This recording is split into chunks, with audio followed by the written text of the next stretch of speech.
Hello दोस्तों, तो कैसे हैं आप लोग। अब क्या बहुत अच्छे होंगे। आपका बहुत बहुत स्वागत है हमारे यूट्यूब चैनल इंजीनियरिंग एक्सप्रेस पे।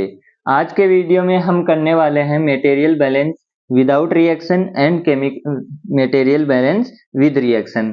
तो सबसे पहले हमारे पास क्वेश्चन है मटेरियल बैलेंस विदाउट रिएक्शन का। इस क्वेश्चन में आपको क्या दिया हुआ है, the acid for nitric process contain 23% HNO3, 57% H2SO4 and 20% H2O by weight. This acid is to be considered contains 27% HNO3 and 60% H2O by addition of sulfuric acid containing 93% H2O, और यहाँ पे आपको दिया हुआ है nitric acid contain 90% HNO3। Calculate this weight of waste and acid at must be combined to obtain 1000 kg of desired mixture. अब ऐसे case में क्या करना होता है, जहाँ पे आपको मटेरियल बैलेंस करना होता है और क्या हो, विदाउट केमिकल रिएक्शन हो। विदाउट केमिकल रिएक्शन आपको बैलेंस करना हो तो आप क्या करेंगे, सबसे पहले दो चीजें करनी होती हैं। एक चीज होता है आपको बेसिस लेना होता है। बेसिस क्या होता है, बेसिस एक टाइप का, जैसे आप निबंध में क्या लिखते थे, पहले पैराग्राफ आते थे हिंदी में इंग्लिश में, तो उसको एक टाइटल देना होता था। सेम काम बेसिस का वैसे ही है कि आपको इसके अंदर एक टाइटल ढूंढना है, जिस टाइटल के अकॉर्डिंग आप क्या कर सके, पूरी की पूरी काम कर सके। और दूसरा काम इस केस में आपको क्या करना है, दूसरा काम आपको करना है, एक एक आपको क्या लेने हैं, सब्सटेंस लेने हैं और उनको बैलेंस करना है। जैसे एक आपको पूरा बैलेंस करना है, पूरा मटेरियल बैलेंस करना है, यानी कि फुल मटेरियल बैलेंस करना है। और दूसरा आपको क्या करना है, एक एक करके आपको एक एक सब्सटेंस लेने हैं और उनकी बैलेंसिंग करनी है, यानी कि उनके मटेरियल का आपको बैलेंस करना है। तीन चीजें आपको ये सब करनी है। कई बार आपको बेसिस क्या रहता है, कैसे न कैसे फॉर्म में आपको इसी के अंदर मिल जाता है क्वेश्चन में, और कई बार नहीं मिलता है, तो वो आपको ढूंढना पड़ेगा। यहाँ पे आपको क्या दिया हुआ है, अगर इसकी बात करेंगे तो जैसे हमारे पास ये कोई था, अब क्या बोला है कि हम क्या करा रहे हैं, जो हमारा फीड है उसके अंदर क्या है, 23% HNO3 ये चीज दी हुई है, और 57% आपको क्या दिया हुआ है, H2SO4, और 20% H2O, ये चीज आपको दी हुई है। और आपको क्या बोला गया है कि जो आपका प्रोडक्ट निकलेगा उसमें क्या होगा, 27% HNO3 होगा, आपका 60% क्या होगा, H2SO4 होगा। और इसमें आपने क्या क्या ऐड किया है, आपने दो चीजें और ऐड की हैं। एक H2SO4 ऐड किया है जो कि आपका कितना है, 60%, और एक आपने क्या ऐड किया है, HNO3 ऐड किया है जो कि है आपका 90%। आई बात समझ में। अब 60% H2SO4 है तो इसके साथ में कुछ और भी गया होगा, जो हम क्या मान लेते हैं, वाटर मान लेते हैं, वो कितना हुआ, 40%, और यहाँ पे H2O गया होगा, वो कितना हुआ होगा, 10%। आई बात समझ में। ठीक है, यहाँ पे क्या दिया हुआ था, 93 दिया हुआ है, सॉरी, यहाँ पे 93 दिया हुआ है। और यहाँ पे क्या दिया हुआ है, नाइट्रिक एसिड 90%, ये 90 है और ये 93 है, ये 93 दिया हुआ है। ठीक है, तो ये कितना हो गया, 7% हो गया। अब आपको क्या करना है, अब आपको क्या बोला गया है कि आपका acid must be combined to obtain 1000 kg of desire mixture, यानी कि आपको जो आपका प्रोडक्ट निकलेगा वो कितना होना चाहिए, 1000 kg होना चाहिए। ये चीज अगले ने बोली है, यानी कि यहाँ पे आपके पास टोटल क्वांटिटी कितनी होनी चाहिए, 1000 kg होनी चाहिए। अब ये मान लीजिए कि आपने क्या किया था, यहाँ पे कोई क्वांटिटी, जैसे x क्वांटिटी इसके अंदर इंसर्ट कराई थी, इसके अंदर y कराई थी, और इसके अंदर z कराई थी। ये मान लिया आपने कि यहाँ पे आपने x क्वांटिटी ऐड कराई, यहाँ पे y कराई, यहाँ पे z कराई। हम क्या कर रहे हैं, मटेरियल बैलेंस कर रहे हैं। तो और इधर क्या हो गया, P हो गया। मटेरियल कोई नष्ट नहीं हुआ, कोई कुछ नहीं हुआ, जितना मटेरियल डालेंगे उतना क्या आ जाएगा, बाहर आ जाएगा। ठीक है, अब आपको क्या करना है, इसका 27% निकालिए। HNO3 का क्या निकालेंगे, 27% निकालेंगे। अब 27% निकालेंगे तो सबसे पहले आप क्या करेंगे, आप HNO3 को बैलेंस कर देंगे। HNO3 इधर से आ रहा है, HNO3 आपके पास यहाँ से आ रहा है, और HNO3 इधर बन रहा है। आई बात समझ में। तो आप क्या करो, बैलेंस करो किसको, HNO3 को। ठीक है, करते हैं। तो आपने सबसे पहले क्या किया, HNO3 का बैलेंसिंग किया। HNO3 का बैलेंसिंग किया तो आपने क्या देखा, इसके पास ऑक्सीवेट था और वो कितना परसेंट था 23, तो इसको मल्टीप्लाई किया 0.23 से। फिर आपने क्या ऐड कराया था, आपने ऐड कराया था HNO3। HNO3 ऐड कराया, वो कितना था, वो था 90%। तो वो क्या हुआ, जेड का 90%, यानी कि जेड का 90% हुआ तो वो कितना हुआ, जेड 0.9 हुआ। ठीक है, और वो कितने के बराबर बनेगा, जितना इधर बनेगा, इधर कितना बनेगा 1000 का 27%, यानी कि 0.27। इतनी बात समझ में आती है सबको। तो ये क्या हुआ 0.23x plus 0.9z is equal to 270 हो गया। ठीक है, अब आपके पास क्या है, दो अननोन है, HNO3 है, H2SO4 है। अकेला होता तो आप सीधा क्या करते, एक तो इसके अकॉर्डिंग पूरा बैलेंसिंग कर देते और एक आप HNO3 कर देते, लेकिन यहाँ पे H2SO4 भी है तो आपको क्या करना पड़ेगा, H2SO4 भी ऐड करना पड़ेगा, क्योंकि तीन अपने पास XYZ तीन अननोन है तो हमको तीन इक्वेशन चाहिए। अब यहाँ पे आपके पास H2SO4 यहाँ पे है और यहाँ पे है और यहाँ पे है, ये प्रोडक्ट है, ये दोनों आप क्या करा रहे हैं, इसके अंदर इनपुट करा रहे हैं। तो इसकी input is equal to output करेंगे तो 0.57 into x plus 0.93 into y is equal to क्या होगा 6.60 इंटू 1000। आई बात समझ। तो ये क्या होगा 0.57x plus 0.93y is equal to 600। इतना बात सबको समझ में आता है। अब आपको क्या करना है, अब आपको करना है टोटल बैलेंसिंग। अब टोटल बैलेंसिंग करनी है तो टोटल बैलेंस आप कर दीजिए। टोटल बैलेंस क्या हो जाएगा, x plus y plus z, वो किसके बराबर होगा 1000 के, क्योंकि कोई बीच में रिएक्शन नहीं हुई है, इसका मतलब कोई कंजप्शन और कोई प्रोडक्शन नहीं होगा। जितना आप इनपुट कराएंगे उतना ही आपका क्या हो जाएगा, आउटपुट हो जाएगा। अब ये वाली फर्स्ट इक्वेशन, ये वाली सेकेंड इक्वेशन, ये वाली थर्ड इक्वेशन आप कैलकुलेटर में पुट करेंगे। कैलकुलेटर में पुट करेंगे तो आपके पास क्या आ जाएगी, x की वैल्यू मैं आपको डायरेक्ट बता रहा हूँ 193.5 और लगभग डबल जो हमारे पास क्या आ जाएगा, एक सेकेंड आपको मैं करके भी दिखाई देता हूँ क्योंकि आपको भी आसानी होगी। तो ये क्या हुआ यहाँ पे इफ, और यहाँ पे ये हुआ 0.23 और y की वैल्यू कितनी है, यहाँ पे 0 है और z की वैल्यू है 0.9 और यहाँ पे होगा 270। ठीक है, यहाँ पे कितना है 0.57, यहाँ पे है 0.93, z की वैल्यू है यहाँ पे 0 और एंडिंग वैल्यू है हमारे पास 600। ये 1 है, ये 1 है और ये 1 है और ये वाली वैल्यू हमारे पास 1000। ठीक है, ये वैल्यू हमारे पास कितनी आएगी, x की वैल्यू आएगी आपके पास 416.89, y की वैल्यू आपके पास आएगी 389.64 और z की वैल्यू आएगी आपके पास 193.460। आई बात समझ में। तो ये सारी वैल्यू आपके पास आ गई, ये तीनों वैल्यू आपके पास आ गई, x और y और z की। यही चीज आपको पूछा था, यही चीज आपको पूछा गया था। तो आपके पास एक्स वाई जेड की वैल्यू आ गई। सिंपल है, कुछ नहीं करना है। आपके पास क्या होगा, आप इनपुट देंगे और आप आउटपुट देंगे। जो जो इनपुट देंगे और जो आउटपुट निकलेगा वो बराबर होगा अगर बीच में कोई रिएक्शन नहीं हुई है। इसके लिए आप क्या करेंगे, टोटल बैलेंस करेंगे। अब आपके पास तीन डिफरेंट डिफरेंट जिनके आपको वैल्यू पता नहीं थी, तो आपके पास तीन अननोन थे, तो तीन आपको क्या चाहिए होंगी, उसके लिए तीन इक्वेशन चाहिए होंगी। ये इक्वेशन आपकी हमेशा वैलिड रहेगी किस केस में, जब आपकी कोई रिएक्शन नहीं हो रही है, और ये दो आप इसके अकॉर्डिंग लगा लेंगे। अब एक और क्वेश्चन देखते हैं। एक और क्वेश्चन है हमारे पास, यहाँ पे देखिए, a evaporator is feed continuously with 40,000 kg पर हावर। इसने क्या बोला है कि हमारे पास एक इवेपोरेटर है जो जिसका फीड कितना है 40,000 kg पर हावर। सॉल्यूशन कंटेनिंग 12% NaOH और 12% NaCl और 67% H2O।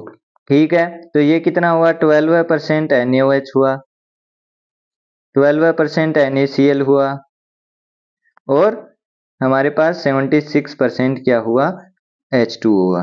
ठीक है, इतने लाइन का हमारा काम हो गया। During the evaporation part of water is evaporated and NaCl precipitate as crystal. अब इसने क्या बोला है, वाटर क्या हो गया, इवापोरेटेड। वाटर क्या हो गया, इवापोरेटेड हो गया, तो वो कितना हो गया, 100%। और जो NaCl था वो क्या बन गया, NaCl 100% क्या बन गया, क्रिस्टल बन गया। वो नीचे बैठ गया, वो नीचे बैठ गया और क्रिस्टल बन गया, यहाँ पे क्रिस्टल बना। And removed from the remaining liquid the constant liquid leaving the evaporator contains 50% NaOH। यानी कि जो इधर निकला वो कितना हुआ, 50% NaOH कंटेन करेगा, 1% क्या करेगा, NaCl कंटेन करेगा और 49% क्या करेगा, H2O करेगा। इतनी बात सबको समझ में आएगी। ये सारा चीज क्वेश्चन में दिया हुआ है, आपको कहीं लाना नहीं है, ये सब चीजें क्वेश्चन में दी हुई है। अब आपको क्या बोला है, केजी ऑफ वाटर इवेपोरेटेड पर हावर, केजी ऑफ साल्ट प्रेसिपिटेट पर हावर, केजी ऑफ कंसर्न लिक्विड पर हावर। यानी कि आपने क्या मान लिया कि इसका वेट कितना वेट वेपर हुआ है, ये x हुआ है। इसका मान लिया आपने y और इसका पूरे का मान लिया आपने z।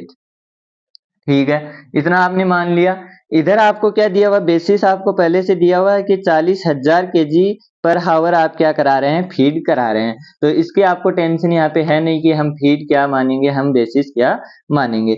तो अब क्या करना है, वही बैलेंसिंग करनी है। लगाओ बैलेंस। बैलेंस किस किस के अकॉर्डिंग लगाएंगे, 3 अननोन है तो हमको 3 चीजों की जरूरत होगी। अब यहाँ पे हम बैलेंसिंग सबसे पहले लगा देंगे NaOH के अकॉर्डिंग। NaOH के अकॉर्डिंग हम क्या लगाएंगे, input is equal to output. Input is equal to output लगाएंगे, लगा दो तो ये क्या हुआ, 0.12 है इंटू 40,000। ये क्या कराया है, इनपुट कराया है। अब आउटपुट क्या होगा, ये बाहर गया, वाटर से हमको मतलब नहीं है। NaCl है, NaOH से कोई मतलब नहीं है। इधर गया तो 50% गया, तो 0.5 हुआ और ये क्या हुआ, Z। इतनी बात हुई तो ये क्या हो गया, यहाँ पे आप मल्टीप्लाई करेंगे तो 480 और यहाँ पे क्या हुआ, ये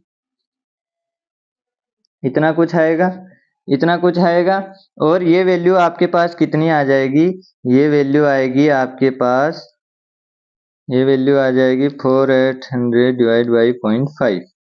तो Z is equal to 9600 kg। Z की वैल्यू आपके पास आ गई। ठीक है, यानी कि आपके पास क्या आ गया, Z की वैल्यू आ गई।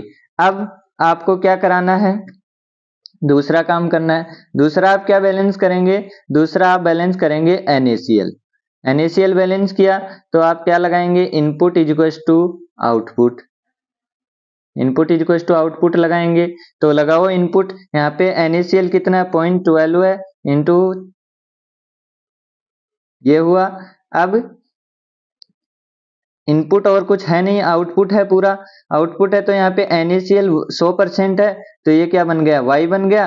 प्लस ये आउटपुट है 1%, 1% निकाला कितना, 900.01, यानी कि ये हुआ। Z की वैल्यू तो हमारे पास पहले से आ चुकी है तो ये क्या हुआ, इसको आप करेंगे तो ये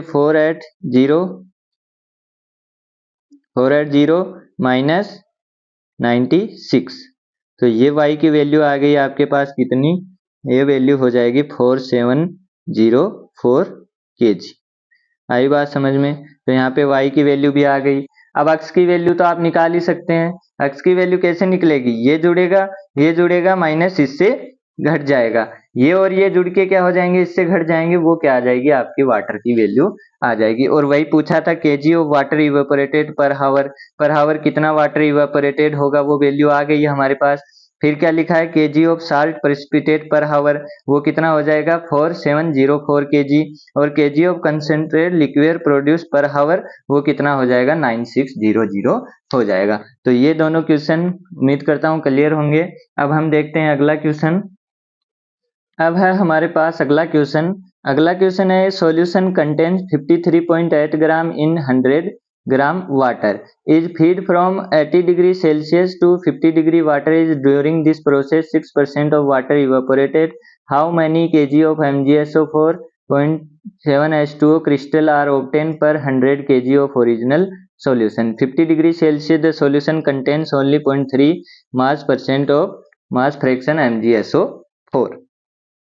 इसने लिखा क्या है, इसने ये लिखा है कि आपने क्या कराया, आपने MgSO4 इधर भेजा, आपके पास निकला क्या, इवापोरेटेड क्या हुआ, वाटर इवापोरेटेड हुआ। इधर आपके पास क्या निकला, इधर निकला MgSO4.7H2। ये चीज आपको इतनी समझ में आती है, इतनी चीज आपको समझ में आती है।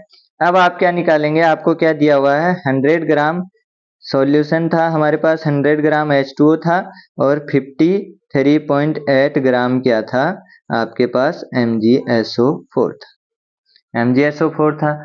अब इसका आप क्या निकालेंगे, फ्रैक्शन निकालेंगे, फ्रैक्शन निकालेंगे क्योंकि आपको बेसिस तो दिया हुआ है पहले से, उसने क्या बोला है 100 kg ऑफ ओरिजिनल सॉल्यूशन, तो ये चीज तो आपको दी हुई है। तो मास फ्रैक्शन निकालेंगे, मास फ्रैक्शन निकालो किसका, MgSO4 का। MgSO4 का जब आप मास फ्रैक्शन निकालेंगे तो वो कैसे निकलेगा, 53.8 अपॉन टोटल मास कितना है 153.8। आई बात समझ में, इतनी बात समझ में आई। और वो कितना निकल जाएगा, वो निकल जाएगा 53.8 डिवाइड बाई 153.8 और वो कितना हो जाएगा 0.349, ये कितना हो जाएगा 0.349। आई बात समझ में इतनी। अब आपको क्या करना है, आपको 100 kg के रिस्पेक्ट में निकालना है। आपको किसके रिस्पेक्ट में निकालना पड़ेगा, 100 kg के रिस्पेक्ट में। तो यहाँ पे आपने क्या किया, ये किसका फ्रैक्शन है, ये तो आपका पास इसके अंदर फ्रैक्शन आया है कि हमारे पास कितना सॉल्यूशन था टोटल, ये तो उसका आया है। अब आप क्या करेंगे, अब आप क्या करेंगे, MgSO4 के मोल निकालेंगे। MgSO4 के मोल आप निकाल सकते हैं, MgSO4 के आप मोल निकाल सकते हैं। आई बात समझ।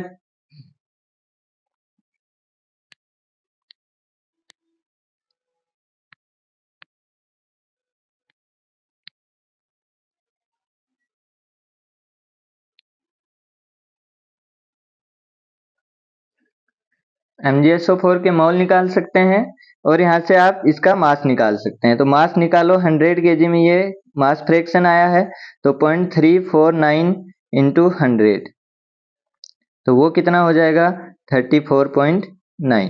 आई बात समझ। और यहीं से आप क्या निकाल सकते हैं, वाटर के लिए भी निकाल सकते हैं। वाटर के लिए मास फ्रैक्शन निकालेंगे तो ये क्या हो जाएगा 1 माइनस 0.349 और इंटू 100 करेंगे तो वो किसकी रिस्पेक्ट में आ जाएगा, 100 kg के रिस्पेक्ट में। तो 100 किया और ये क्या हुआ 1 माइनस 0.349, तो वो क्या वैल्यू आएगी आपके पास 65.1 kg, ये वैल्यू आपके पास आई। अब इसका इसने क्या बोला है 1% क्या हो गया, 6% क्या हो गया, इवापोरेटेड हो गया। इवापोरेटेड हो गया तो 6% निकालो, यानी कि 6/100, ये कितना इवापोरेट हो गया, ये इवापोरेट हो गया हमारे पास 65.1 इंटू 6 डिवाइड बाई 100, यानी कि 3.906 kg आपका क्या हो गया, वाटर इवापोरेटेड हो गया। इवापोरेटेड कौन हो गया, वाटर। अब आपको क्या लगानी है, टोटल बैलेंसिंग लगानी है। टोटल बैलेंसिंग आप लगाएंगे तो आप क्या देखेंगे, आपके पास क्या था, यहाँ पे आपने कुछ ऐड कराया था, कितना केजी माना है आपने 100 kg, ये आपको पता था 100 kg आपने ऐड कराया। इधर इवापोरेशन हुआ है, इधर आपका क्या हो जाएगा, क्रिस्टलाइजेशन हो जाएगा। और इसको मान लीजिए x, इसको मान लीजिए y और इसको मान लीजिए z, और z की वैल्यू आपके पास आ चुकी है 0.3906। आई बात समझ में इतनी। तो लगाओ टोटल बैलेंसिंग, 100 kg इधर है, निकला कितना 3.906 प्लस x प्लस y, ये निकला। ये आपके पास क्या हो गई, टोटल बैलेंसिंग। अब ये बैलेंसिंग हमने कर दी और हम किसकी बैलेंसिंग लगा देंगे, MgSO4 की बैलेंसिंग लगा देंगे। एक बैलेंसिंग कर दी, दूसरी आप यहाँ पे सिर्फ MgSO4 ही है तो MgSO4 की लगा दो। MgSO4 की बैलेंसिंग करेंगे तो इनपुट इनटू आउटपुट होगा, तो वो कितना हो जाएगा, ये हुआ 100 इंटू 0.349 हमारे पास मास फ्रैक्शन आया ही था, इज इक्वल टू यहाँ पे C ये क्या हो जाएगा x, इसके अंदर कितना है, अब इसके अंदर MgSO4 निकालना पड़ेगा। वो कैसे निकलेगा, MgSO4 का मोलिकुलर वेट कितना होता है, MgSO4 का मोलिकुलर वेट कितना होता है, वो होता है 120, वो होता है 120, और MgSO4 7H2O का कितना हो जाएगा 120 प्लस 7 इंटू 18, तो वो कितना आ जाएगा, वो आ जाएगा आपके पास 246, ये 246 हो गया।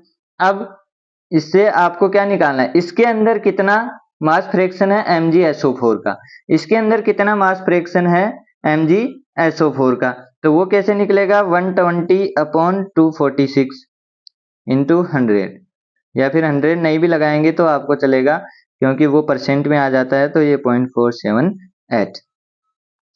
ये कैसे निकला कि जब आपके पास ये है इसके अंदर इसका टोटल वेट कितना है, इसका टोटल वेट 246 है, और इसके अंदर MgSO4 का वेट कितना है 120, तो इसका मास फ्रैक्शन कितना हो जाएगा इतना।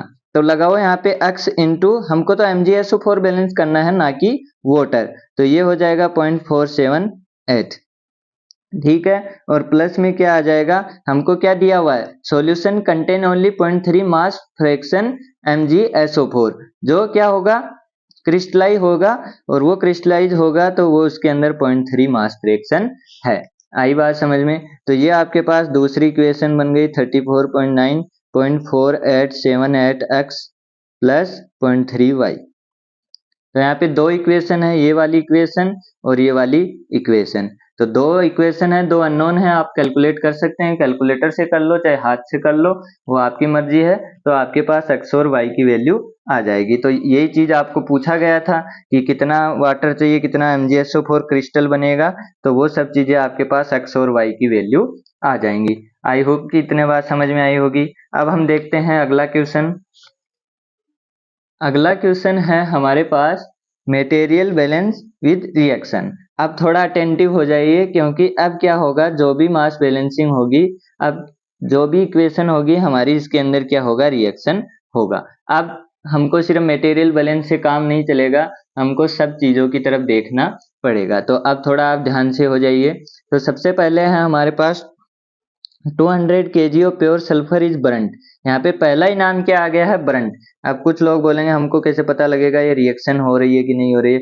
बर्न्ट बोला है मतलब जल चुका है, मतलब जल चुका है, यानी कि आपके पास मास का लॉस हो चुका है। पहले आप क्या कर रहे थे, जितना मास इनपुट करा रहे थे उतना मास आउटपुट में ले रहे थे, लेकिन इस बार अब ऐसा नहीं है। अब इनपुट कराएंगे तो इनपुट ज्यादा कराएंगे, आउटपुट क्या पहुंचेगा आपके पास, कम पहुंचेगा। आई बात समझ में, यानी बर्नर है, बर्नर ने क्या कर दिया, उसको जला दिया, ठीक है। अब क्या हुआ, with 25% excess air of that required to convert all the sulphur to sulphur डाई ऑक्साइड। ये लाइन आप ध्यान से पढ़ना, 25% एक्सेस हमको क्या चाहिए, एयर चाहिए, of that required to convert all sulphur to sulphur डाई ऑक्साइड। आई बात समझ में। उसके बाद क्या बोला, 4.4% of sulphur is oxidise to sulphur trioxide and 95% of sulphur dioxide में कन्वर्ट हो गई। The air assume to be dry, calculate the composition in mole percent of the gas living the burner. आई बात समझ। तो अब आपको क्या करना है, अब आपको यहाँ पे क्या करना है, आपने क्या किया था, आपने क्या ऐड कराया है, सल्फर ऐड कराया है, आपका सल्फर ऐड है, और आपको दिया हुआ है 200 केजी। 200 केजी तो आपको बेसिस लेने की यहाँ पे नौबत आई नहीं है। तो यहाँ पे क्या हुआ, 200 केजी सल्फर ऐड हुआ, 25% एक्सेस एयर, 25% एक्सेस एयर, यानी कि आपने क्या डाली है, अलग से एयर भी डाली है, और आपका क्या बना है, प्रोडक्ट बना है। The two convert all the sulphur into sulphur dioxide, यानी कि यहाँ पे सल्फर डाइऑक्साइड भी बनेगी और यहाँ पे सल्फर ट्राईऑक्साइड भी बनेगी। अब सल्फर डाइऑक्साइड बनी है, सल्फर ट्राईऑक्साइड बनी है, तो यहाँ पे एयर जो डाली थी तो O2 भी आएगी, और एयर में O2 और N2 दोनों रहती हैं, तो यहाँ पे N2 भी आएगी। इतना चीज आपको सबको समझ में आता है। अब आपको क्या पता है, रिएक्शन पता है, आपको रिएक्शन क्या पता है, S प्लस O2 क्या बनता है, SO2 बनता है। S प्लस 3/2 O2 क्या बनता है, वो बनता है SO3। ये छोटी छोटी इक्वेशन है दो, ये आपको पता है सल्फर की, S+O2 SO2 S+3/2O2 SO3। ठीक है, अब यहाँ पे 200 kg सल्फर दिया हुआ है, इसके आप मोल निकाल लो। मोल निकालो तो मोल कैसे निकलता है, मास अपॉन इसका मॉलिक्यूलर मास, वो हो गया 32, और वो कितने आ जाएंगे, N सल्फर आ जाएंगे। अगर आप करेंगे तो 200 डिवाइड बाई 32, और वो कितना हो जाएगा 6.25 किलो मोल। आई बात समझ, इतनी चीज आपको समझ में आ गई। अब देखो, अब करना क्या है, अब आपको क्या बनाना है, SO2 बनाना है। SO2 कितना बनाना है, ये कितना कन्वर्ट हुआ था, सल्फर ट्राईऑक्साइड कितना कन्वर्ट हुआ था, 90.5% हुआ था। ठीक है, और ये कितना हुआ था, 4.5%। अब आपने क्या देखा कि एक सल्फर आपका एक SO2 बना रहा था, एक सल्फर आपका क्या बना रहा था, एक SO2 बना रहा था, और एक सल्फर एक SO3 बना रहा था। आई बात समझ में, और उसके लिए हमको कितनी चाहिए थी, 1.5। ठीक है, अब देखो 25% excess air of that required to convert all the sulphur to sulphur डाई ऑक्साइड। आई बात समझ में, यानी कि ये किसकी बात कर रहा है, सल्फर डाई ऑक्साइड की बात कर रहा है। तो आप कौन सी रिक्वेशन में देखेंगे, पहली वाली में या सेकेंड वाली में, हम देखेंगे पहली वाली में। हम क्या देखेंगे, पहली वाली में, कि हमने क्या किया, एक ऐड किया, उसके लिए हमको एक O2 की जरूरत थी, और हमको एक SO2 मिल गया। यानी कि हमारे पास 6.25 किलो सल्फर होता, यहाँ पे 6.25 किलो मोल है, तो इसके भी 6.25 किलो मोल ही लगेंगे, और इसके भी कितने बनेंगे, 6.25 किलो मोल। यहाँ पे कितना बोला है उसने, हमको रिक्वायरमेंट तो कितने की है, 6.25 की रिक्वायरमेंट है। क्यों रिक्वायरमेंट है, रिएक्शन, रिएक्शन हमारी क्या बोल रही है, एक है तो एक ही चाहिए, एक बनेगा, 6 है तो 6 चाहिए, 6 ही बनेंगे। आपने देख लिया 6.25 थे, तो हमारे पास क्या हुआ, 6.25 ही हमको क्या चाहिए, O2 चाहिए। ये तो हमारी क्या थी, रिक्वायर्ड थी, ये तो हमारी क्या थी, रिक्वायर्ड थी। लेकिन हम क्या करा रहे हैं, इसको एक्सेस में प्रोवाइड करा रहे हैं, और वो भी कितनी, 25%। यानी कि हम टोटल कितना इंसर्ट करा रहे हैं, वो है हमारे पास 125%। हम इसको कितना दे रहे हैं, 125%। O2 तो दे ही दे रहे हैं, 100 तो दे ही दे रहे हैं, प्लस में 25 और दे रहे हैं, कि तुम तो लो। एक्सेस का मतलब क्या हो रहा है, तुम तो एक्स्ट्रा लो, तो वो कितना हुआ, 1.25। 125 डिवाइड बाई 100 करेंगे तो वो इतना ही आएगा, 1.25। तो ये आप मल्टीप्लाई करेंगे तो आपके पास क्या आ जाएगा, 6.25 इंटू 1.25, और वो वैल्यू आपके पास होती है 7.81। ये किलो मोल आपके क्या हो गए, ये किलो मोल हो गए, आपने सप्लाई किए हैं, ये आपने सप्लाई किए हैं। नीड कितने की थी, 6.25 की। सप्लाई कितने किए हैं आपने, जबरदस्ती 7.81। आपने सप्लाई कितने किए, O2 और N2 सप्लाई कितने किए, 7.81। अब यहाँ से N2 के मोल आपको पता लग गए। N2 के मोल कैसे पता लग गए, जब भी एयर होती है तो एयर में 79% O2 होती है, सॉरी N2 होती है, और 21% कौन होता है, O2 होती है। तो ये 21% की वैल्यू कितनी है, 7.81। तो 79% की वैल्यू कितनी आ जाएगी, वो कुछ होगी इतनी। सही लिखा है क्या मैंने, 21% की वैल्यू 7.81 है, तो 79% की वैल्यू इतनी हो जाएगी। आई बात समझ में। अब ये वैल्यू आप निकाल लो, ये वैल्यू कितनी आ जाएगी, 29.389 किलो मोल। यानी कि इतने किलो मोल आपको N2 चाहिए, इतने किलो मोल आपको N2 मिल गई। अब N2 क्या होती है, N2 रिएक्शन में हिस्सा नहीं लेती है। N2 रिएक्शन में हिस्सा नहीं लेती है, इसका मतलब ये जो यहाँ पे इतनी इंसर्ट कराई थी उतनी आपके पास बाहर आ जाएगी, तो ये क्या हो जाएगा, 29.389।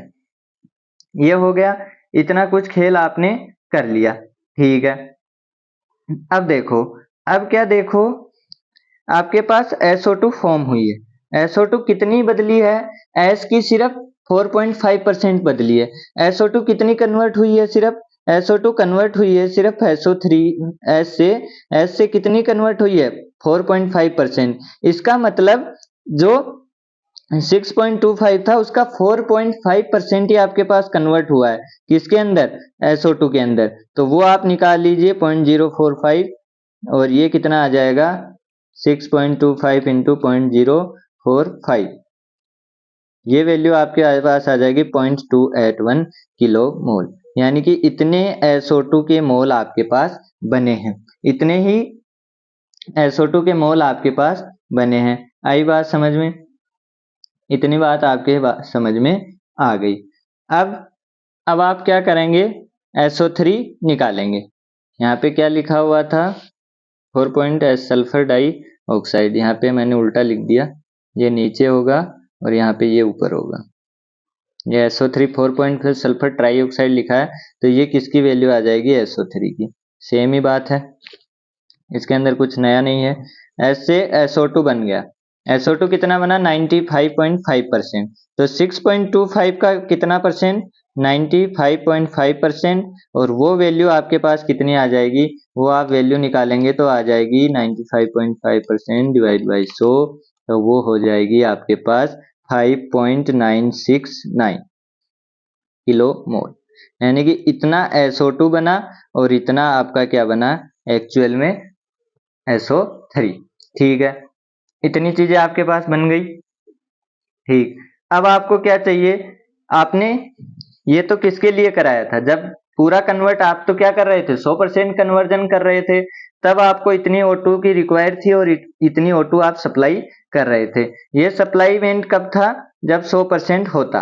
ठीक है, लेकिन आपका तो क्या हो रहा है, 4.5% ही हो रहा है और 95.5% ही हो रहा है। तो आपने क्या देखा, एक O2, यानी कि एक SO2 बनाने के लिए आपको एक O2 चाहिए, तो 0.281 और 5.69 ये बनाने के लिए आपको कितनी O2 की रिक्वायर होगी, बताओ तो जरा। O2 रिक्वायर्ड होगी आपको, कितनी O2 रिक्वायर्ड होगी, 5.696, सॉरी 969, 5.969। अब ये किसके मोल हैं, SO2 के, एक से एक बना, तो 5.969 के लिए भी चाहिएंगे 5.696, है ना, इतने चाहिएंगे। और O2 रिक्वायर किसके लिए, SO3 के लिए। SO3 के लिए क्या चाहिए, एक के लिए बनाने के लिए हमको 1.5 चाहिए, तो आपको 0.281 बनाने के लिए आपको 0.281 इंटू 1.5 चाहिए होंगे। तो ये आपने क्या लिखा, ये आपके पास हो गया 0.421 किलो मोल। आई बात समझ में, ये बात आपको समझ में आ गई। तो टोटल O2 कितनी यूज हुई, टोटल O2 यूज हुई आपकी, टोटल O2 यूज हुई 0.421 प्लस 5.969, और वो कितनी वैल्यू आ जाएगी, 6.39 किलो मोल। ये वैल्यू आपके पास आ गई। तो आपके पास O2 कितनी बच गई, रिमेनिंग कितनी बच गई, O2 आपके पास रिमेनिंग बच गई 7.81 किलो मोल आपने डाली थी, 6.39 आपने यूज कर ली, तो वो कितना आ जाएगा, 7.81 आपने डाली थी, 6.39 आपके पास बच गई, और वो कितनी बच गई, 1.42 किलो मोल। यानी कि आपके पास यहाँ पे क्या आ जाएगा, 1.42 किलो मोल। बाकी सब चीजें आपके पास आई चुकी हैं, N2 की वैल्यू आपके पास आई चुकी है, SO2 के मोल आई चुके, SO3 के मोल आई चुके। तो ये सारी चीजें आपके पास आ गई। अब अगर इनका कंपोजिशन परसेंट निकालना चाहें तो टोटल मोल कर दो, ये आपके पास ये और ये चारों क्या हो गए, टोटल मोल हो गए, ये और ये दोनों, ये चारों टोटल मोल हो गए। और निकालना किसका है, SO3 का निकालो, SO2 का निकालो, किसी आप मोल परसेंट निकाल लो, तो वो क्या आ जाएगा, नीचे उसका मोल अपॉन टोटल मोल, ये आपका क्या हो जाएगा, और 100 से मल्टीप्लाई कर देंगे तो वो आपका हो जाएगा टोटल मोल। आई बात समझ में। तो ये था हमारे पास रिएक्शन बैलेंसिंग का क्वेश्चन। अब हम देखते हैं अगला क्वेश्चन। अगला क्वेश्चन है हमारे पास, the gas from sulphur burner in H2SO4 plant has the composition, और दिस कंपोजिशन हमको क्या हुए हैं, दिए हुए हैं। The what was the percentage of completion of oxidation of sulphur to sulphur trioxide. ये क्वेश्चन हमको नीचे पूछे गए हैं, what was the percent excess of O2 supplied over the required to complete oxidation to sulphur trioxide. ये हमको पूछा गया है कि सल्फर ट्राई ऑक्साइड अगर बनेगा तो कितनी O2 की रिक्वायर होगी। The gas pass through series to converter so that all SO2 is oxidise to SO3। ये चीज हमको आगे करना है। तो सबसे पहले हम देखते हैं हमको दिया क्या हुआ है। दिया हुआ है हमको the gas from sulphur burner in H2SO4 plant has composition. ये कंपोजिशन उसके अंदर दिए हुए हैं। अब ये क्या बोल रहा है कि हमारे पास क्या था, एक बर्नर था। कौन सा बर्नर था? सल्फर का बर्नर था। तो हम इधर से क्या ऐड करा रहे हैं? सल्फर करा रहे हैं। और इधर हमारे पास क्या बन रहा है? कुछ निकल के आ रहा है प्रोडक्ट। और वो प्रोडक्ट उसके अंदर क्या है? उसके अंदर SO2 है, उसके अंदर SO3 है, उसके अंदर O2 है और उसके अंदर N2 है। उसके अंदर N2 है। अब यहाँ पे क्या बताया हुआ है? 5%। ये है हमारा 2.5% और ये है 13.5% और ये है 79%। आई बात समझ में? इतनी बात समझ में आई। अब यहाँ पे आप बेसिस क्या लेंगे? बेसिस यहाँ पे आप लेंगे 100 किलो मोल। 100 किलो मोल आप बेसिस ले लेंगे। क्यों ले लेंगे? क्योंकि आपका सारा डाटा क्या आ जाएगा? सही तरीके से आ जाएगा। हम क्या करते हैं, किस में बातें करते हैं? हम सारी बातें मोल में करते हैं। मोल में करते हैं तो उसके लिए हम क्या ले लेंगे? बेसिस भी हमारा 100 किलो मोल ले लेंगे। और 100 किलो मोल हम किसका लेंगे? प्रोडक्ट का लेंगे। हम प्रोडक्ट का लेंगे कि हमारे पास 100 किलो मोल क्या आया? प्रोडक्ट आया। तो यहाँ पे ये क्या बन जाएगा? ये 5 किलो मोल बन जाएगा। ये 5 किलो मोल बन जाएगा। ये 2.5 किलो मोल बन जाएगा। ठीक है। ये कितना बन जाएगा? ये 13.5 किलो मोल बन जाएगा। ये भी ठीक है। और ये कितना बन जाएगा? 79 किलो मोल। अब आप दोनों रिएक्शन लिख लीजिए। रिएक्शन क्या क्या होगी आपके पास? S प्लस O2 और वो क्या बना देगी? SO2। S प्लस 3/2O2 वो क्या बना देगी? आपका SO3। ये चीज बना दी। अब इधर N2 बना है 79 किलो मोल, यानी कि यहाँ पे आप क्या ऐड कराएंगे? एयर। एयर होगी। एयर होगी तो उसके अंदर N2 भी होगी और उसके अंदर O2 भी होगी।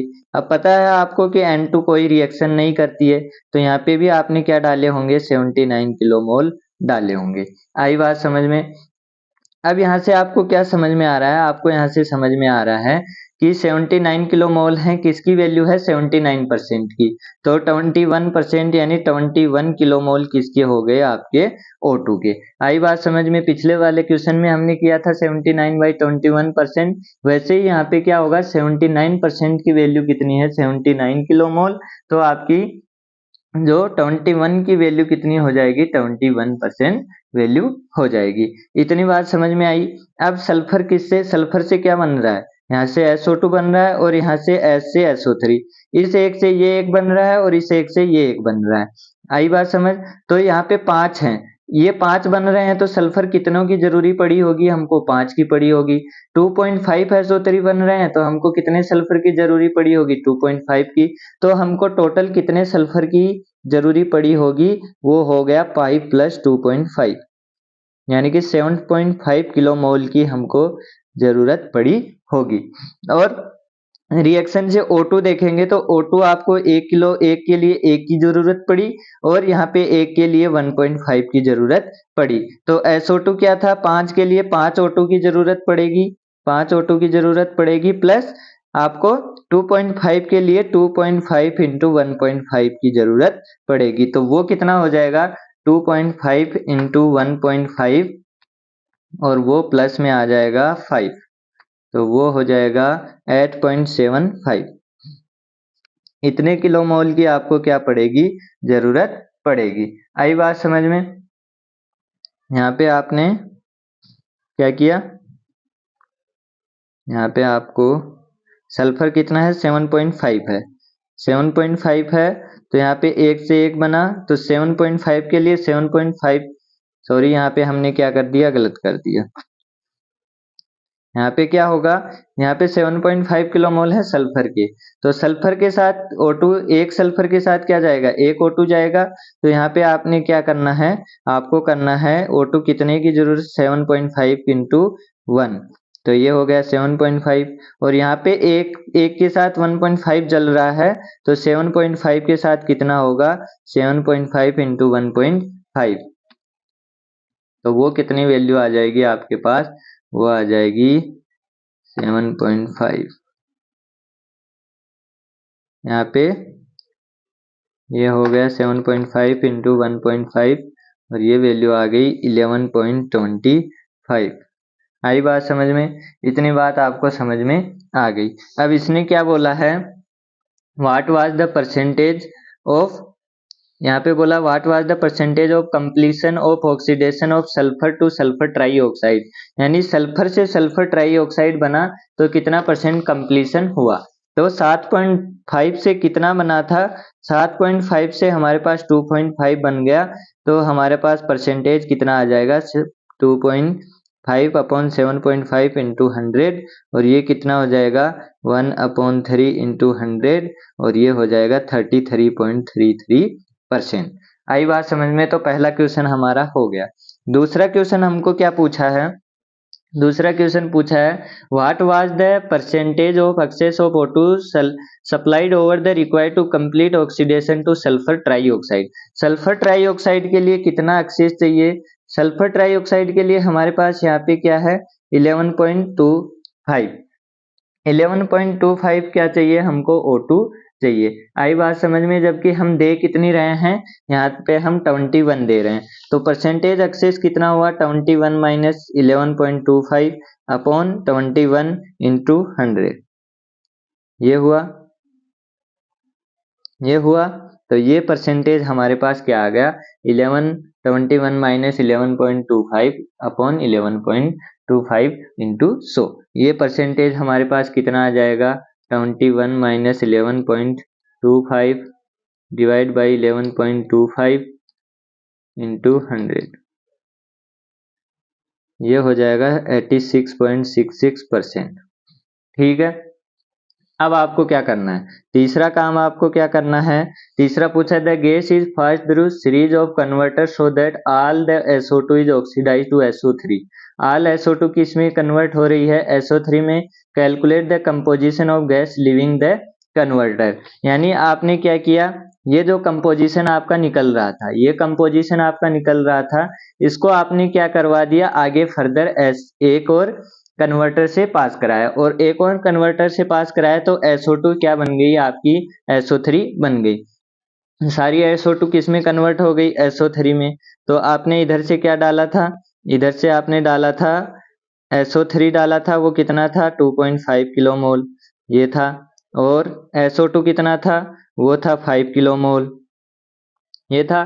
तो ये इधर आएगा तो SO3 तो SO3 रहेगा, कन्वर्टर है तो SO3 को चेंज नहीं कर रहा है, वो SO3 तो बना रहा है, और SO3 SO2 से कन्वर्ट होके SO3 बन गया, वो कितना बन जाएगा 5 किलो मोल बन जाएगा। इतनी बात समझ में आ गई। तो हमारे पास टोटल SO3 कितना हो गया 7.5 किलो मोल। ठीक है, इतनी बात समझ में आती है, इतनी बात समझ में आती है। अब SO2 से SO3 बनेगा तो हमको क्या चाहिएगा, O2 भी चाहिएगा। यहाँ पे N2 तो कितना रहेगा, N2 तो सेम रहेगा, वो जो N2 यहाँ पे गया था वही N2 क्या आएगा यहाँ पे आएगा, तो वो N2 कितना हो जाएगा, N2 हो जाएगा 79। N2 तो कभी अपना चेंज होता नहीं है, O2 में चेंजमेंट आएगा। O2 क्या होगा, O2 इसके अंदर SO2 से SO3 बनेगा, तो SO2 से SO3 की रिएक्शन कैसे होती है, SO2 प्लस हाफ O2, और वो क्या बन जाता है SO3। ठीक है, अब इसके एक से एक बन रहा है तो इसके 5 से ये कितना बन गया, ये 0.2, ये 0.5, और 0.5 इंटू 5 तो कितना हो गया 2.5।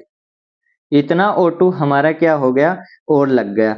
O2 किस में चेंज हो रही है अपनी, O2 भी कंज्यूम हो गई, कितनी O2 कंज्यूम हो गई 2.5 किलो मोल, इतनी O2 चेंज हो गई अपनी। तो यानी कि इतनी यहाँ पे निकल रही थी, उसमें से 2.5 और कंज्यूम हो गई, तो 2.5 और कंज्यूम हो गई, तो 13.5 से 2.5 और कंज्यूम हो गई, तो वो हमारे पास कितना बचेगा 12 पॉइंट, ये बचेगा हमारे पास 11 बचेगा, क्या ये बचेगा हमारे पास 11 किलो मोल। तो यहाँ पे O2 आपके पास आ गया 11 किलो मोल, यानी कि आपके पास सारे आंसर आ गए composition of the living gas के, कि कितना कितना कंपोजिशन किसका होगा। तो ये आपके पास कंपोजिशन होगा, ये आपका थर्ड आंसर हो गया। अब आपके पास क्या होगा फोर्थ आंसर, फोर्थ आंसर क्या होगा, फोर्थ आंसर में आपको पूछा है the gas leaves the converter at 70 degree Celsius and 750 mmHg. Calculate the volume of gas leaving the converter per 1000 kg of pure sulphur.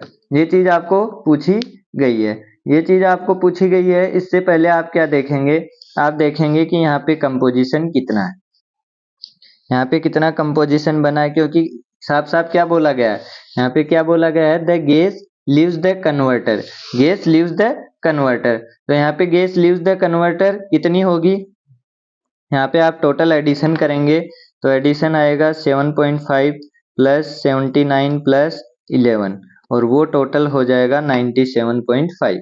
Total कितना हो जाएगा, टोटल जो आउटकम होगा गैस लीव्स होगी 97.5 किलो मोल।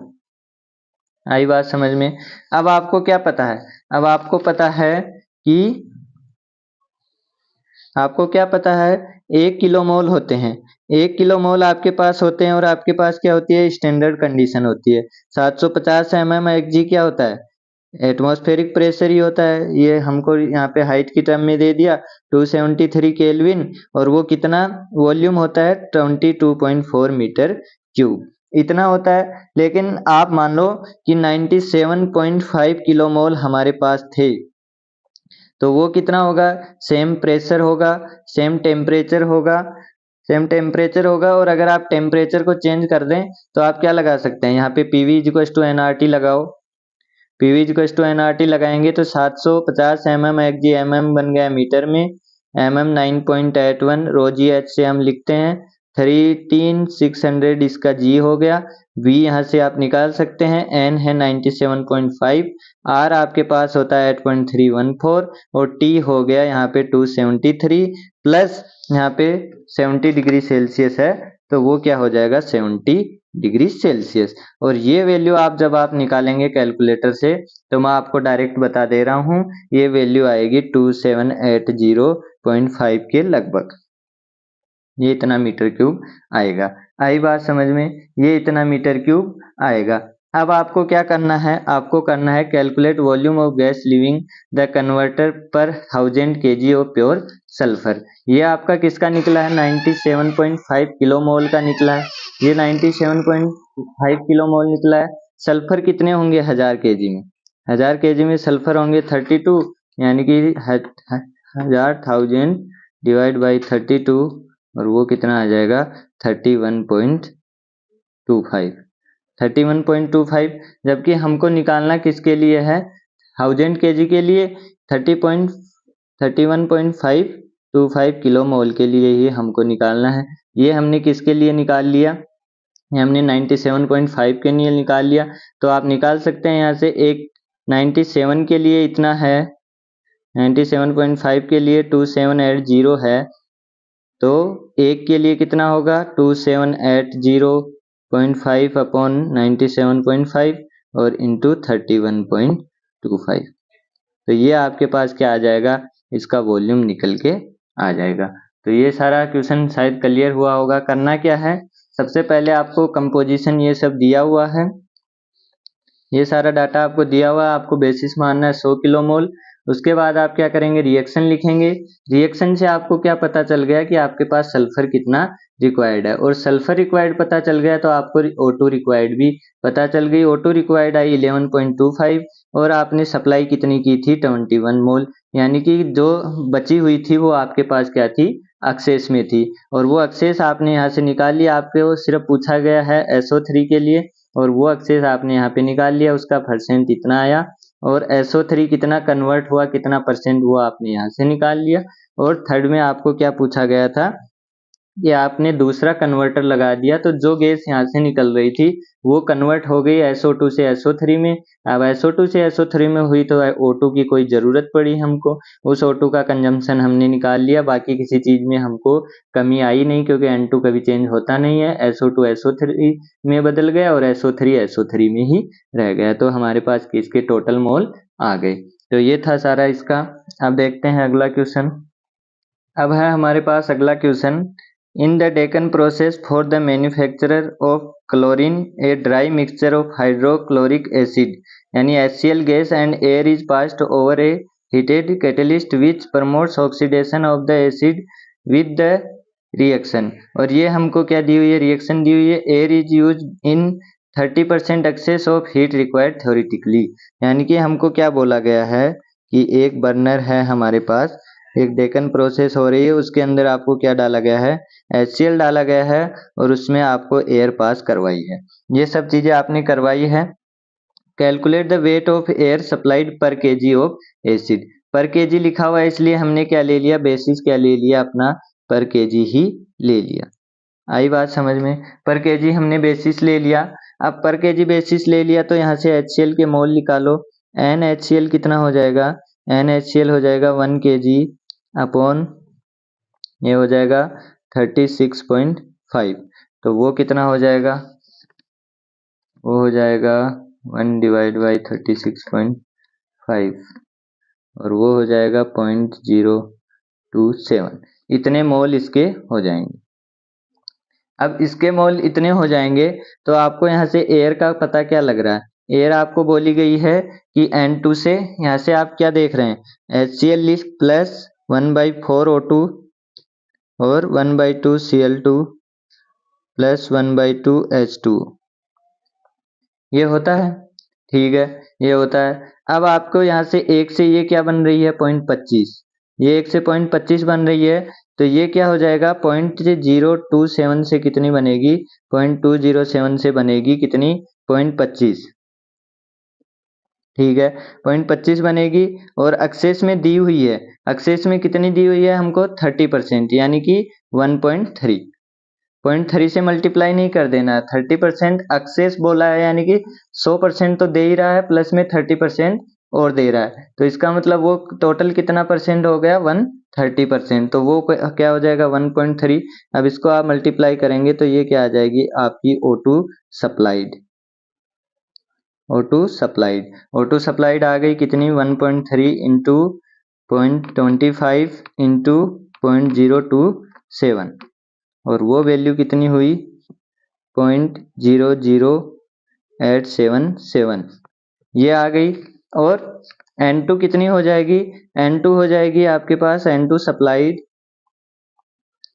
सप्लाइड हो जाएगी, ये value किसकी है 20877 इंटू 79/21। तो इसको आप 79 से मल्टीप्लाई करके 21 से डिवाइड करेंगे तो आपके पास आ जाएगी 0.0330। आई बात समझ में, इतनी आपने क्या कर दी N2 सप्लाइड कर दी। अब आपको रिक्वायर कितने की थी, एक से बनता है 0.25 तो 0.027 से कितनी बनेगी, आपको O2 की रिक्वायरमेंट कितनी थी, O2 रिक्वायर कितनी थी 0.207 इंटू 0.25, तो ये कितना हुआ 0.25 इंटू 0.2027 और वो वैल्यू आ गई आपके पास 0.00675। आपको जरूरत सिर्फ इतनी की थी, आपने सप्लाई इतनी कर दी, आपने सप्लाई इतनी कर दी। तो यहाँ पे क्या पूछा है, calculate the weight of air, weight of air supplied पर केजी ऑफ एसिड। अब कितनी एसिड सप्लाई की हमको, कितनी एसिड सप्लाई की हमने, ये वाली हमने क्या की सप्लाई की, ये हमने सप्लाई की है। तो यहाँ से आप क्या निकाल सकते हैं, वेट निकाल सकते हैं। वेट कैसे निकालेंगे 0.00877 इंटू 18 ये इसका मोलिकुलर वेट होता है, प्लस 0.0330 और N2 का कितना होता है, N2 का होता है यहाँ पे O2 है तो यहाँ पे 32 हो जाएगा, 32 सॉरी यहाँ पे 32 और यहाँ पे क्या हो जाएगा 28। तो वो आपके पास टोटल वैल्यू निकल के आ जाएगी, ये हो जाएगा 32 प्लस 0.033 इंटू 28 तो वो हो जाएगा 1.20 kg। ये हमारे पास क्या आ जाएगा, इतनी हमको एयर क्या करनी पड़ेगी सप्लाई करनी पड़ेगी। उसके बाद आपको क्या लिखा हुआ है, the calculate the composition of the gas by weight of the gas entering the reaction chamber. Reaction chamber में कितनी गैस इंटर कर रही है, वो चीज़ आपको निकालना है। तो वो चीज़ कैसे निकालेंगे, आपके O2 की रिक्वायरमेंट कितनी है, O2 की रिक्वायरमेंट इतनी है, तो वो क्या हो जाएगी, इसके लिए calculate the composition of the gas by weight of the gas entering the reaction chamber. और उसके बाद क्या बोला है, इसने क्या पूछा है, कंपोजिशन पूछा है। तो कंपोजिशन पूछा है तो आप क्या लिखेंगे, यहाँ पे आपके पास O2 थी, आपके पास HCl से क्या बन रहा है, O2 है, N2 है और HCl है। तो HCl आपको 1 kg दिया हुआ है, N2 आपके पास यहाँ से आ ही गया 0.0330 इंटू 28 और O2 आ गया 0.00877 इंटू 32। तो ये सारी चीज़ें आपकी क्या हो गई, कंपोजिशन हो गई। अब आपको क्या बोला है, assume that 60% of the acid is oxidise in the process, calculate the composition by weight of the gas living the chamber. यहाँ पे क्या बोला गया है कि assume that 60% of the acid is oxidise, 60% acid क्या हो गया, ऑक्सीडाइज हो गया in the process, calculate the composition by weight of the gas living the chamber. अब 1 kg का क्या हो गया, 60% ऑक्सीडाइज हो गया, मतलब 40% बचा, यानी कि 40 kg बचा। अब कितना मोल यहाँ पे आपके पास बच गए, 60/36.5। ये कितना बचा, 40/4 kg बचा। तो यहाँ पे हुआ 0.4 डिवाइड बाई 36.5 और वो हुआ 0.010। इतने मोल आपके पास क्या बच गए, इसके बच गए। अब क्या बोला है, calculate the composition by weight of the gas living the chamber. अब इतने मोल से आपके पास बचे हैं, इतने मोल से कितनी मोल O2 चाहिएगी, 1 से 0.25 बनता है, 1 से 0.25 बनता है, और Cl2 कितना बनता है, Cl2 हाफ बनता है, यानी 0.5 बनता है। तो आपके 0.010 से कितना बनेगा, 0.010 इंटू 0.5 ये बनेगा। ये गैस लीव होगी यहाँ से, ये गैस लीव होगी तो ये कितनी होगी, 0.010 इंटू 0.5 इंटू यहाँ पे क्लोरीन कितना होता है, क्लोरीन होता है 35.5 और इंटू 2 करेंगे तो 35.5 इंटू 2 करेंगे तो आपके पास आ जाएगा 71। तो ये इसका क्या हो जाएगा, वेट हो जाएगा, और वो वेट कितना आ जाएगा, और वो वेट आपके पास आ जाएगा 0.355 kg। तो इतनी गैस आपकी Cl2 क्या करेगी, लीव करेगी। आई बात समझ में। तो ये था हमारा क्वेश्चन। तो आज के लिए इतना ही रखते हैं। उम्मीद करता हूँ कि आपको सारी चीज़ें समझ में आई होंगी। अगर चीज़ें समझ में आई हो तो वीडियो को लाइक करें, चैनल को सब्सक्राइब करें। धन्यवाद।